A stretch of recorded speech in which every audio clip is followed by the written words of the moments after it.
Hi అండి, welcome to food round up. ఈ రోజు మనం గోంగూర పండు మిరపకాయ నిలవ పచ్చడి ఎలా తయారు చేసుకోవాలో చూద్దాం. గోంగూర పచ్చడి అంటేనే అందరూ చాలా ఇష్టపడతారు. గోంగూరకు పండు మిర్చి ఘాటు కూడా కలవడం వల్ల ఈ పచ్చడి మరింత రుచిగా ఉంటుంది. ఈ వీడియో చూడడానికి ముందు ఫ్రెండ్స్, ఇంతవరకు మన ఛానల్ ఎవరైనా సబ్స్క్రైబ్ చేసుకోకపోతే వెంటనే సబ్స్క్రైబ్ చేసుకోండి. అలాగే పక్కనున్న బెల్ ఐకాన్ మీద క్లిక్ చేసి ఆల్ ఓకే చేయండి. దీని తయారీ కోసం ఒక కట్ట గోంగూరను తీసుకుందాం. ఇది పెద్ద కట్ట కాబట్టి ఒకటే తీసుకున్నాం. అదే చిన్న సైజు అయితే 4-5 కట్టల వరకు తీసుకోవచ్చు. ఇలా ఎర్రకాడ ఉంటే గోంగూర ఎక్కువ పులుపుగా ఉంటుంది. అలాగే ఆకులు కూడా ఫ్రెష్ గా లేతగా ఉన్నవి చూసి తీసుకోండి. ఆకులను తుంచేసుకుని నీటిలో 2-3 సార్లు శుభ్రంగా కడుక్కోవాలి.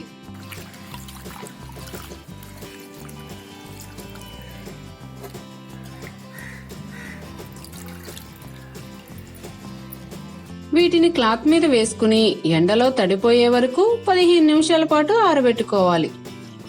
మరి ఎక్కువసేపు ఎండలో ఉంచకండి, ఇలా తడి ఆరిపోతే సరిపోతుంది. ఇప్పుడు స్టవ్ మీద కడాయిలో 3 స్పూన్ల నూనె పోసుకుని అది హీట్ అయిన తర్వాత ఆరబెట్టుకున్న గోంగూరను వేసుకుని వేయించుకోవాలి. స్టవ్ మీడియం ఫ్లేమ్ లో పెట్టుకుని అటు ఇటు కలుపుకుంటూ 5 నిమిషాల పాటు వేగించాలి.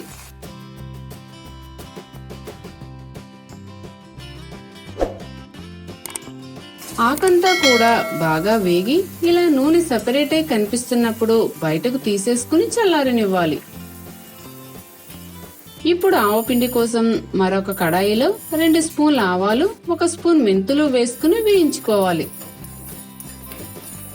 ఇవి చిటపటలాడుతూ మంచి సువాసన వస్తున్నప్పుడు బయటకు తీసేసుకుని చల్లారనివ్వాలి. చల్లారిన వీటిని మిక్సీ జార్లో వేసుకుని మెత్తగా మిక్సీ పట్టుకోవాలి. ఈ పచ్చడి కోసం 10 పండు మిరపకాయలను తీసుకున్నాము. వీటిని శుభ్రంగా కడిగి తడిపోయేంత వరకు ఎండలో ఆరబెట్టుకుని సిద్ధంగా ఉంచుకున్నాము. ఇప్పుడు వీటిని మిక్సీ జార్లో వేసుకుని 2 స్పూన్ల కల్లుప్పు, 10 పొట్టు తీసిన వెల్లుల్లి, నిమ్మకాయ సైజంత చింతపండు వేసుకుని మిక్సీ పట్టుకోవాలి. ఈ విధంగా నలిగిన తర్వాత వేయించి పెట్టుకున్న గోంగూర వేసుకుని మిక్సీ పట్టుకోవాలి.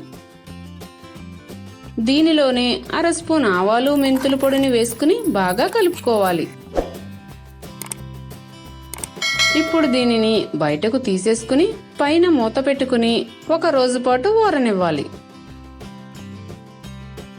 1 రోజు గడిచిన తర్వాత మరొకసారి బాగా కలుపుకుని డబ్బాలో వేసుకుని స్టోర్ చేసుకోవచ్చు. ఇలా స్టోర్ చేసుకున్న గోంగూర పండు మిరపకాయ పచ్చడి చాలా కాలం నిల్వ ఉంటుంది.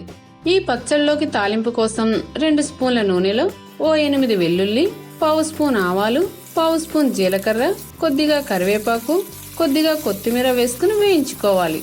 3 ఎండుమిరపకాయలు, కొద్దిగా పసుపు వేసుకుని కలుపుకోవాలి. ఇవన్నీ బాగా వేగిపోయిన తర్వాత స్టవ్ ఆఫ్ చేసుకుని మనం రెడీ చేసి పెట్టుకున్న నిలవ పచ్చడిలోంచి ప్రస్తుతం వాడుకోవడానికి ఎంతైతే కావాలో అంత పచ్చడి వేసుకుని మొత్తం అంతా కలిసేలా బాగా కలుపుకోవాలి. చివరిగా ఉప్పు సరిచూసుకుంటే సరిపోతుంది. చూసారా, ఎంతో రుచిగా ఉండే గోంగూర పండు మిరపకాయ పచ్చడిని చాలా ఈజీగా రెడీ చేసేసుకున్నాం. ఇది వేడివేడి అన్నంలో కలుపుకుని తింటే చాలా చాలా బాగుంటుంది. అలాగే దీనిని ఇడ్లీ, దోశ లాంటి టిఫిన్స్ లో కూడా వాడుకోవచ్చు. ఈ వీడియో మీకు నచ్చినట్లయితే లైక్ చేయండి, షేర్ చేయండి. మరిన్ని మా వీడియోల కోసం ఫుడ్ రౌండప్ ఛానల్ ని సబ్స్క్రైబ్ చేయడం మర్చిపోకండి.